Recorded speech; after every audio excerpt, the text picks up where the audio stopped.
देता हूं। आज अपने बच्चों को प्रभु जी आपने फिर से अपने पास आने का मौका दिया। मैं आपका दास आपके चरणों में विनती और प्रार्थना करता हूं, चाहे कोई पहली बार आया, चाहे कोई प्रार्थना सभा में पहली बार शामिल हुआ है, लेकिन खुदा सब पर दया करने वाले, सबको बुलाने वाले आप ही परमेश्वर हैं। और मेरे पिता, अगर कोई दुख और तकलीफ में है, किसी के हृदय में बोझ है, कोई बड़ी भारी चिंता में है, कोई निराशा में, कर्जे में दबा है, सबके बोझ को हल्का करने वाले आप परमेश्वर हैं। मेरे खुदा, आपने वायदा किया है आकाश और पृथ्वी टल जाएंगे, लेकिन मेरे मुंह से निकली वाणी नहीं टलेगी। कहें आमीन। सच में प्रभु ने कहा कि मेरे मुंह से निकला वचन नहीं टलेगा। हम सब इस बात को जानते हैं। और प्रभु के वचन में लिखा है, ऐ बोझ से दबे हुए लोगों। बहुत सारे लोग प्रार्थना में आते हैं, बहुत सारे लोग प्रभु को जानते हैं, प्रभु को मानते हैं, बहुत सारे लोग प्रार्थना करते हैं, लेकिन फिर भी अपने अपने घरों में, अपने अपने जीवन में जब आप झांक कर देखते हैं तो कोई ना कोई बोझ, कोई ना कोई शैतान की गड़बड़ी आपके जीवन में अभी भी घूम रही है। और आप कहीं ना कहीं बोझ में अगर दबे हैं, हल्का सा बोझ, अगर जरा सा बोझ भी आपके अंदर है, आपका मन भारी है,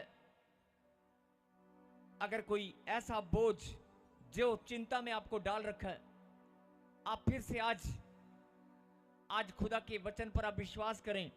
उसने वायदा किया, बोझ से दबे हुए लोगों, मेरे पीछे कहें। सब वचन को बोलेंगे आज, मेरे पीछे कहें, हे परमेश्वर, आपके वचन में लिखा है, आपने वायदा किया है, ऐ बोझ से दबे हुए लोगों, फिर से कहें, ऐ बोझ से दबे हुए लोगों, मेरे पास आओ, मेरे पास आओ, मैं तुम्हें आराम दूंगा।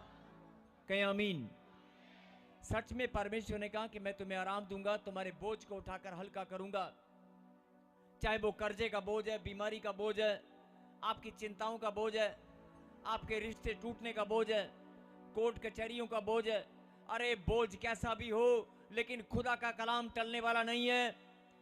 अगर आप पहली बार भी आज सुन रहे हैं इस प्रार्थना सभा में, अगर कोई पहली बार भी आया है, कितना भी बड़ा बोझ लेकर आया है, आज तेरा बोझ हल्का होकर रहेगा।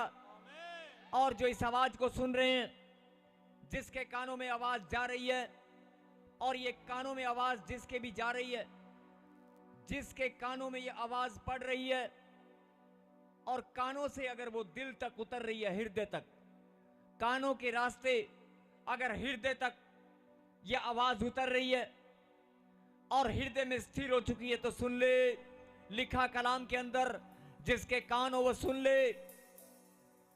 प्रभु का कलाम सत्य है, वो टलने वाला नहीं है। बहुत लंबे समय से आप प्रार्थना में जुड़े हैं, बहुत लंबे समय से आप विश्वासी हैं, लेकिन शैतान ने फिर भी आपको बोझ के नीचे दबा दिया है। अरे आपके घर में, आपके परिवार में, आपके रिश्तों में कोई भी बोझ हो, आज फिर से तू मन फिरा, फिर से अपने हृदय को नया कर। आज खुदा का कलाम तेरे लिए पूरा होकर रहेगा। उसका वचन वायदा, उसका वायदा पूरा होकर रहेगा। उसने वायदा किया, बोझ से दबे हुए लोगों मेरे पास आओ। अगर सच में उसके बेटे और बेटियां उसके पास आए हैं, तो आज वो बोझ हल्का होकर रहेगा। कैसी भी चिंता, कैसा भी कर्जा, कैसी भी प्रॉब्लम, कैसी भी बीमारी है, बहुत सारे लोग रोजगार नहीं है, किसी के पास बच्चा नहीं है, किसी के पास घर नहीं है। आज छोड़ दो अपने बोझ को, परमेश्वर के पास रख दो और कह दो कि मेरा बोझ परमेश्वर ने उठाकर हल्का कर दिया है। आपको मुंह से बोलना होगा, मन से विश्वास करना पड़ेगा। जब आप बोलेंगे, जैसा तेरा विश्वास है वैसा तेरे लिए होकर रहेगा। और ये भविष्यवाणी है। आज जितने भी लोग मन फिराकर अपने बोझ को परमेश्वर के पास लेकर आए हैं, आज कोई भी अपने बोझ को वापस लेकर नहीं जाएगा। अभी अपने आप को आप हल्का महसूस करेंगे। अपनी